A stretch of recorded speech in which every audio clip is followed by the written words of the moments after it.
لا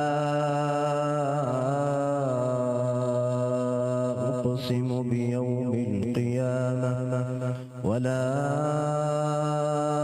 أقسم بالنفس اللوامة أيحسب الإنسان أن لن نجمع عظامه بلى قادرين على أن نسوي بنانه بل يريد الإنسان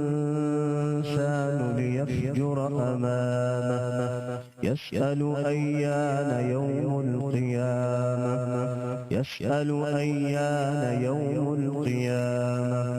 فإذا برق البصر وخسف القمر وجمع الشمس والقمر يقول الإنسان يومئذ أين المفر كلا لا وزر إلى ربك يومئذ المستقر ينبأ الإنسان يومئذ بما قدم وأخر بل الإنسان على نفسه بصيرة ولو ألقى معاذيره لا تحرك به لسانك لتعجل به إن علينا جمعه وقرآنه فإذا قرأناه فاتبع قرآنه ثم إن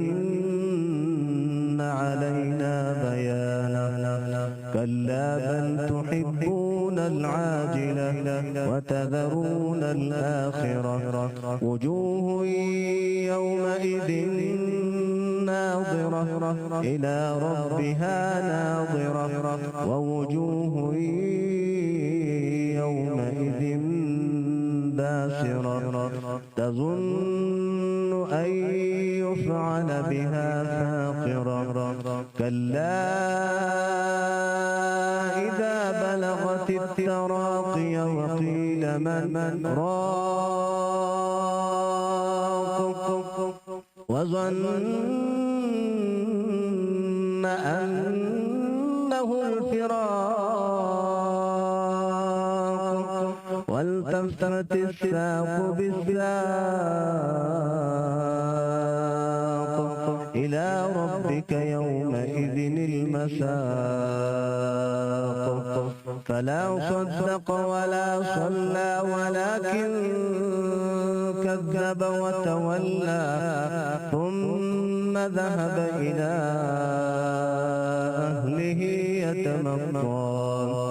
أولى لك فأولى ثم أولى لك فأولى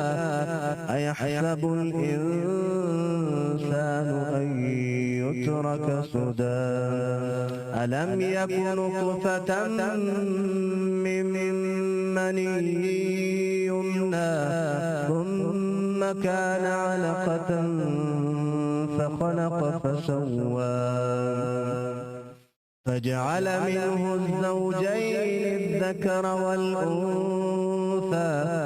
أليس ذلك بقادر على